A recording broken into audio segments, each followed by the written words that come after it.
Hello fiber friends! It is Vlogmas day 13. So for Mark, today we are going to call this episode Lucky 13.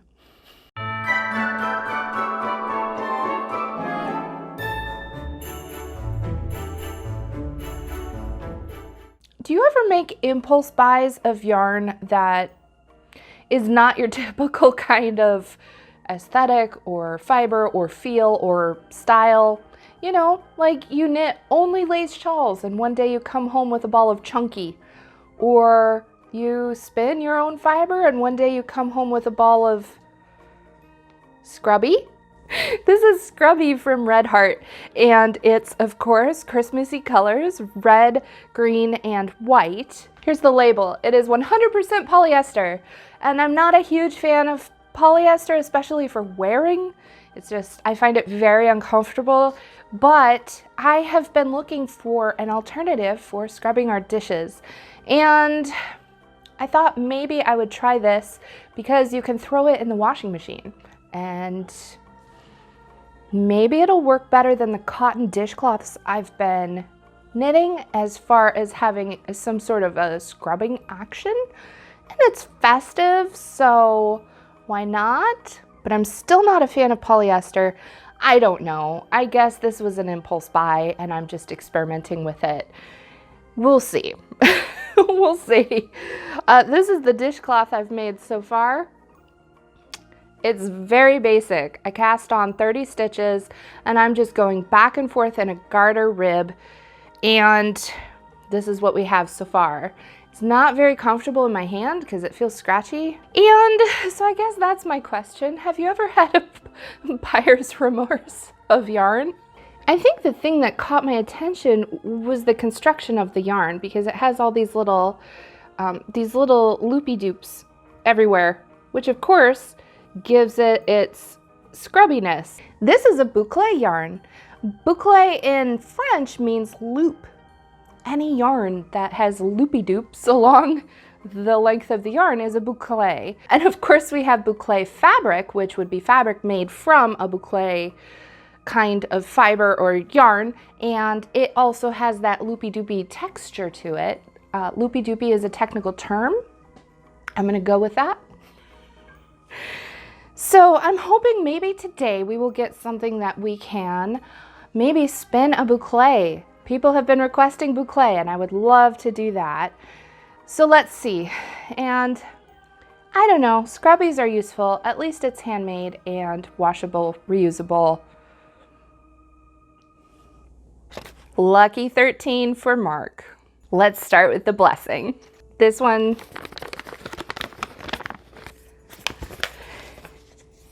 here it is.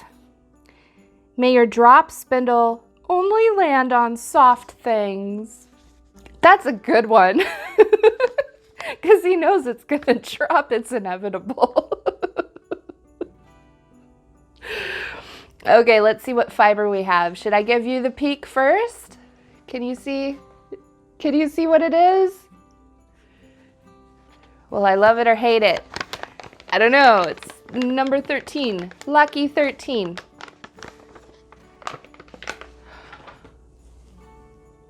Well, I love it, but it's going to be hard to do a boucle with this silk.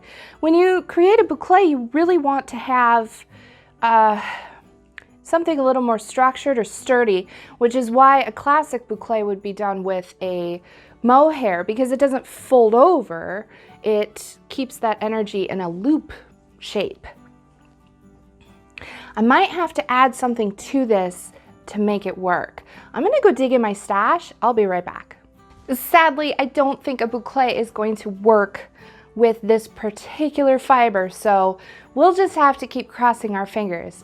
But while I was digging in my stash, I did find this really beautiful Gutermann's Special Effects kind of a metallic thread, and it is an application of polyester that I do like because it's pretty.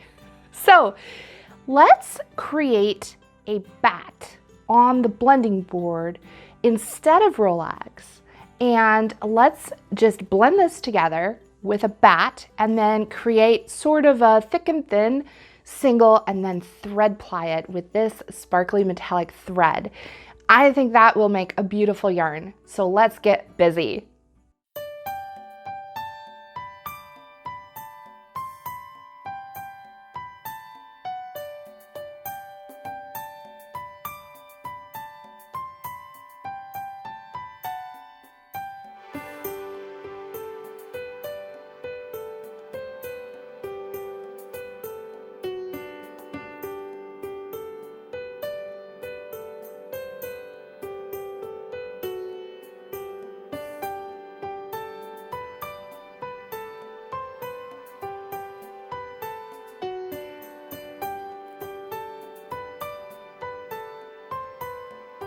How amazing is this Batt? I mean, if I was ever going to put a rainy day mood into my fiber, this is it. It's beautiful. But I think it's going to be easier to spin this from a distaff. I'm using this one. I thought about using my wrist distaff, but I think we'll do that on a different day. I'm also glad that I decided to go with what the fiber needed to be, what it would work best with, rather than trying to force it into a boucle or something that isn't going to work well with the fiber. When I first started spinning, I was so frustrated when I would ask questions and people would say, do what the fiber wants to do. And I would say, well, no, because that's random. But there's wisdom in that. If the fiber doesn't want to be a certain thing because the characteristics of it are not going to work and function in the construction, then it's not going to want to be that thing if we personify that.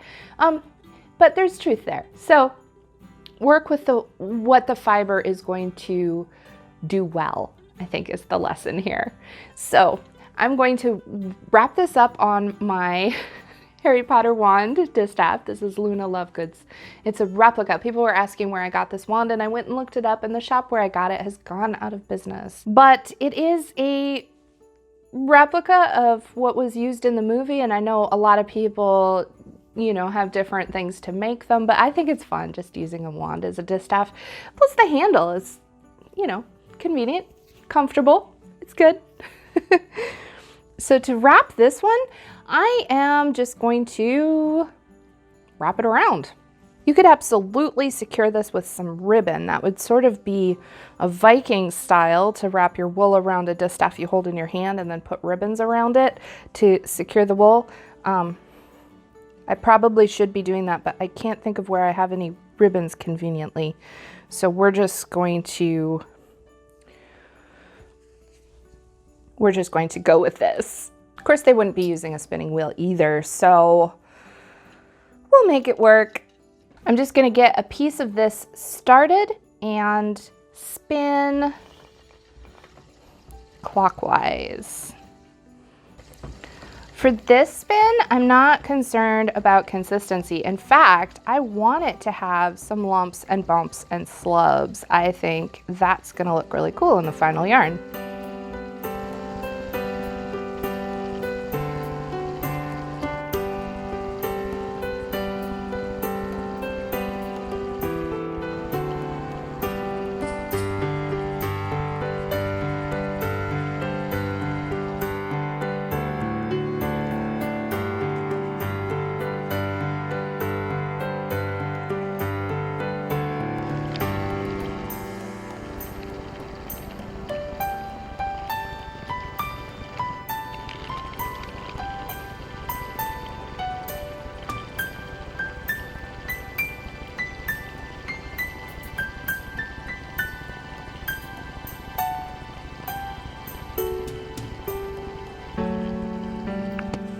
This is the thread I'm using to ply with, and it is so pretty and shiny, but it's going to be a little difficult to see it while I'm spinning with it.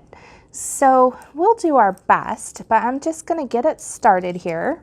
I've just tossed it in this little pottery bowl. I'm going to keep the thread straight out and with tension from the orifice, and I'm going to come at it from an angle with my hand spun single over here. And that is what creates that really cool thread plied, crinkly texture in the yarn. You want to keep it moving because you don't want a lot of twist to build up in your actual thread. Otherwise, you'll get a very unruly yarn in the end. You just want to keep, keep it moving.